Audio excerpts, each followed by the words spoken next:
అన్నది ఏం లేదు మాకు అసలు 2000 పింఛన్ ఇస్తాం 2000 ఇస్తామని అది ఇవ్వలేదు ఏది ఇవ్వలేదు మాకు బస్ ఛార్జీలు పెట్టారు బస్ ఛార్జీలు మమ్మల్ని పెట్టండి ఎవడు పెట్టమన్నాడు పెట్టమన్నాడు మేము అడగలే కూలి కష్టం చేసుకున్నాడు వారంలో ఒకసారి ఎక్కినా మాకు బస్సులు దొరకవు వనపర్తిలో 10 రూపాయలు పెడితే ఆటో మీకు వనపర్తిలో బస్సు నడిచిపోవచ్చు కదా అని అంటారు బస్సులో మాకు అవి వెళ్ళ అవసరం లేదు బస్సుకి ఏదో తినేటివో మనకు సరుకులో గిరుకులో తక్కువ చేస్తే అయిపోతుంది కదా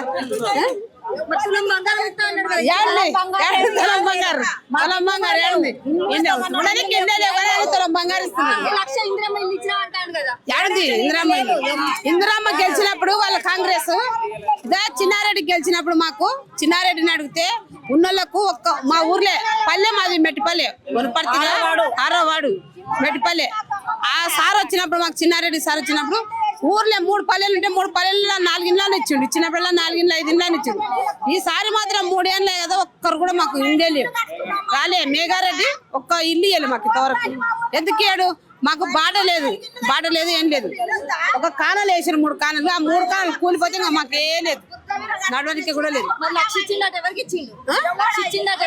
ఏమో ఎవరికి ఇచ్చిండమ్మా మాకు ఏం ముట్టలే మేఘారెడ్డి ఇచ్చినాక మాకు ఏ లక్షంతరంగా పైసలు లేవు లేదు మరి మీ చిన్నారెడ్డి మీద షోకాస్ నోటీస్ ఇచ్చింది కదా మరి దీని మీద ఏమంటారు చిన్నారెడ్డి మీద షోకాస్ నోటీస్ ఇచ్చింది కదా అసలు మాకు చిన్నారెడ్డిని చూసి మేము ఓట్లు వేసినాం మేఘారెడ్డిని చూసి ఓట్లు వేయలే మేము మాకు మేఘారెడ్డి తెలియదు చిన్నారెడ్డి వచ్చి అందరికి నమస్కారం పెట్టి చిన్నారెడ్డి వచ్చి అమ్మ మన ఓట్లు మనం గెలిపించుకోవాలంటే చిన్నారెడ్డిని చూసి మేము ఓట్లు వేసినాం మేఘారెడ్డి మాకు తెలియదు మేఘారెడ్డి తెలియదు గెలిచినాక వచ్చిండు ఆయన మంచిగా గెలిచినాక వచ్చిండు మాకు చిన్నారెడ్డి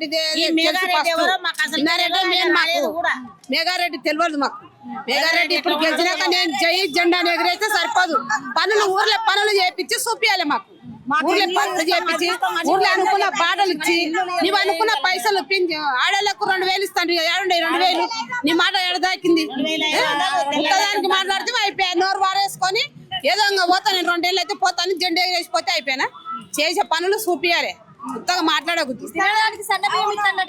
సన్న బియ్యం మాకు తినలేకుంటే ఆయన చెప్పతే సన్న బియ్యం బియ్యం ఎప్పుడైనా ఇస్తాడు ఇప్పుడైనా ఇస్తాడు కొత్తగా ఇస్తాడు ఏమన్నా అంత లేదు అప్పుడైనా ఇస్తాడు ముసలాడు మేము ఎప్పుడో ఇంత పిల్లలప్పంటే ముసలాడు ఇచ్చిండు రామారావు ఎన్టీ రామారావు ఇచ్చిండు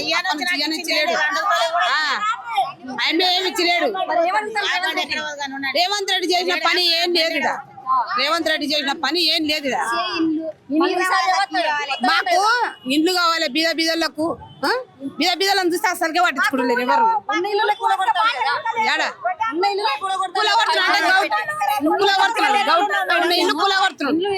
ఇల్లు లేవు మరి వీళ్ళిద్దరికైతే వాళ్ళిద్దరికి మాకు యావ రేకుల బోకులు మాకు ఉన్నాయి కానీ వాళ్ళిద్దరికి అసలు కిందే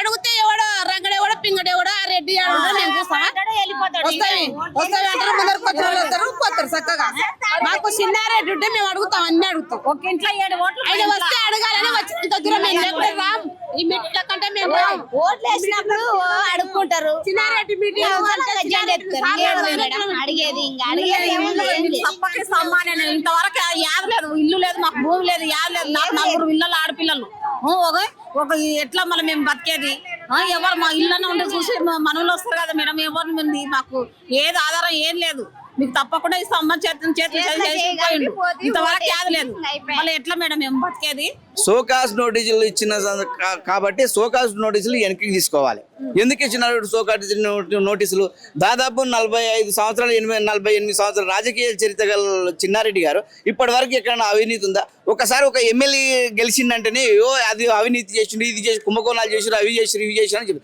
దాదాపు 4 సార్లు ఎమ్మెల్యే చేసిన ఒకసారి మినిస్టర్ చేసిండు ఇప్పటి వరకు కూడా ఆయన మీద మచ్చలేని నాయకుడు అంటే ఎవరంటే మన చిన్నారెడ్డి గారు సార్ గారు అని చెప్తారు మరో మహాత్మా గాంధీ ఎవరైతే ఉన్నారంటే జిల్లా చిన్నారెడ్డి గారు సార్ అనే చెప్తాం మేము ఎందుకు అంటే ఇన్ని సంవత్సరాలు ఆయన ఉండి ఆయన పనిచేసిన ఆయన అడుగుజాడల్లో నడిచిన కార్యకర్తలు ఇచ్చిన టికెట్ని వాపస్ తీసుకుంటే కూడా మేము ఇదే గాంధీ భవన్కి వచ్చినాం మేము ఇదే గాంధీ భవన్కి వచ్చి మళ్ళీ చెప్పిన సార్ మేము డిమాండ్ చేస్తున్నాము ధర్నాకు కూర్చున్నాం మన టికెట్ మనకి ఇచ్చిన దగ్గర కదిలేదు ఒకటే మాట్లాడే లేదు నాది ఏది ఏమున్నా కాంగ్రెస్ పార్టీ కోసం నేను పనిచేస్తున్నా ఏ కాంగ్రెస్ పార్టీ అధిష్టానం పిలుపు మేరకు మనం పనిచేయాల్సిందే, అధిష్టానం నిర్ణయం మనం వినాల్సిందే. కాబట్టి మీరు నా పరువు తీయకూడదు, నన్ను ఇబ్బంది పెట్టకూడదు అనే మాట మాట్లాడిన వ్యక్తిని ఈ రోజు సోకాజ్ నోటీసులు పంపించడం ఎంతవరకు కరెక్ట్?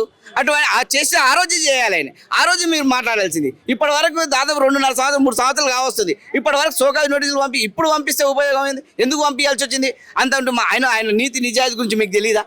ఇంతమంది వస్తున్నారు పోతున్నారు, కానీ 48 సంవత్సరాల నుంచి ఆయన్నే ఉన్నాడు. ఇప్పటి వరకు అంత మంచి వ్యక్తిని సోకాజ్ నోటీసు ఇచ్చిన సందర్భంగా మేమందరం కూడా వనపర్తి నియోజకవర్గం నుంచి తల్లి రావడం జరిగింది. ఒకవేళ సోకాజ్ నోటీసులు వాపసు తీసుకోలేకుండా కూడా ఇది ఇంకా ఉధృతం చేస్తాము. ఎక్కడికి కూడా జరిగేది లేదు, గాంధీ భవన్ దగ్గరనే కూర్చుంటాం. ఇక్కడికి చూడడానికి లేడీస్ ఎంతమంది వచ్చారు, ఈ పబ్లిక్ కూడా ఇక్కడనే కూర్చుంటారు. ఇక్కడ ఆ సోకాజ్ నోటీసులు వాపసు తీసుకుని ఇక్కడి నుంచి కదిలే ప్రసక్తి లేదని కూడా ఈ సందర్భంగా తెలియజేస్తున్నాం. ఉపాధ్యక్షుడిని కాంగ్రెస్ పార్టీ. సో మా మండలి ఇనాగ్రేషన్ లో చిన్నారెడ్డి గారు అనుచిత వ్యాఖ్యలకు సంబంధించి నోటీసులు జారీ చేయడం అని చెప్పి మేము ఇక్కడికి వచ్చాము. వాస్తవానికి అక్కడ కొన్ని మీడియా పత్రికలు వక్రీకరించినాయి సార్. అంటే జరిగిన ఒక విషయం ఒకటి, అక్కడ వీళ్ళు పేపర్లో రాసింది ఒకటి. ఆ పేపర్ క్లిప్పులు తీసుకొని వీళ్ళు పీసీ దగ్గరకు వచ్చి కంప్లైంట్ చేయడం జరిగింది 3 రోజుల కిందట. సో పూర్తి విధం మీరు వీడియో క్లిప్పులు చూడండి. వాస్తవంగా చిన్నారెడ్డి గారు ఏం మాట్లాడిండ్రు, కార్యకర్తల మనోబాధలు చెప్పుకుంటే ఇండ్లు రావట్లేదు, పార్టీ పదవులు రావట్లేదు, మాకు ఏం టికెట్లు ఇవ్వట్లేదు అని చెప్పి మేము చెప్పుకుంటే ఆడ ఆవేదనకు తగ్గట్టు కార్యకర్తలకు భరోసా నింపే కార్యక్రమం చేసింది తప్ప ఆడ మిగతా పేపర్లు ఏం చేసినట్టే తిరగబడతాడు, జీవనలాగా తిరగబడతాడు అని ఇట్లాంటి వ్యతిరేకించి చేసిన పత్రికలు. సో దీన్ని మేము ఖండించి బేషరతుగా చిన్నారెడ్డి గారికి ఏవైతే నోటీసులు పంపించిందో అవి తిరిగి వాపసు తీసుకోవాలని మేము కోరుకుంటున్నాము కార్యకర్తలం. అంటే కాంగ్రెస్ పార్టీలోనే ఉన్నారు, మరి మీకే రాకపోతే మిగతా వాళ్ళకి ఎట్లా వస్తాయి? ఏంటి అంటే మీ పార్టీ నుంచి వెళ్ళి మీకే ఏవైతే ఇస్తున్నారో అవి రాకపోతే మిగతా వాళ్ళకి ఎలా వస్తాయి? అంటే ప్రజలకి మేము 16 సంవత్సరాలు మేము పార్టీ పదవుల గురించి చెప్పేది. లబ్ధిదారులకు గవర్నమెంట్ ఖచ్చితంగా వెరిఫికేషన్ చేసి ఇండ్లు కానీ పింఛన్లు కానీ అన్ని ఇస్తున్నాయి.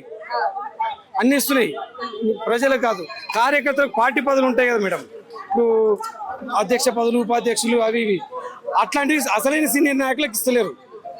కాంగ్రెస్ పార్టీలో నాయకులకే ఐక్యత లేదు అనేసి అంటారు కదా. మరి ఐక్యత అంటే ఒక వర్గం వాళ్ళు చీస్తున్నారు మేడం, కలగలుపుకోవట్లేదు. సీనియర్లను పక్కన పెడుతున్నారు. అవతల పార్టీ నుంచి టీఆర్ఎస్ వచ్చిన వాళ్ళకి ఎక్కువ ప్రియారిటీ ఇస్తున్నారు, ఎమ్మెల్యే గెలిచినాక ప్రియారిటీ ఇస్తున్నారు. అవతల పార్టీ నుంచి అంటారు, మీ పార్టీ నుంచి పక్క పార్టీలోకి పోతున్నారు కదా.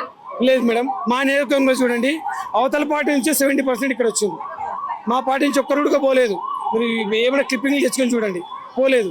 మహేష్ కుమార్ గారి వారికి మేము ఒకటిసారి విన్నపము, చిన్నారెడ్డి గారి మీద 48 సంవత్సరాల నుంచి ఆయన సీనియర్ నాయకుడు, ఆయనకు నోటీసులు ఇచ్చేంత పని చేసుకోండి సార్. ఫస్ట్ ఆఫ్ ఆల్ మీరు వాపసు తీసుకోవాల్సిందిగా మేము కోరుతున్నాం. చిన్నారెడ్డి రావాలి, చిన్నారెడ్డి వస్తే మాకేం మేలు చేస్తాడు. రావాలి, ఆయన వస్తేనే మాకు వేలు, ఆయన రావాలి. మాకు ఆయన తప్ప ఎవరు లేడు, ఇంకే అవసరమే లేదు, వాళ్ళతో మాకు లేదు.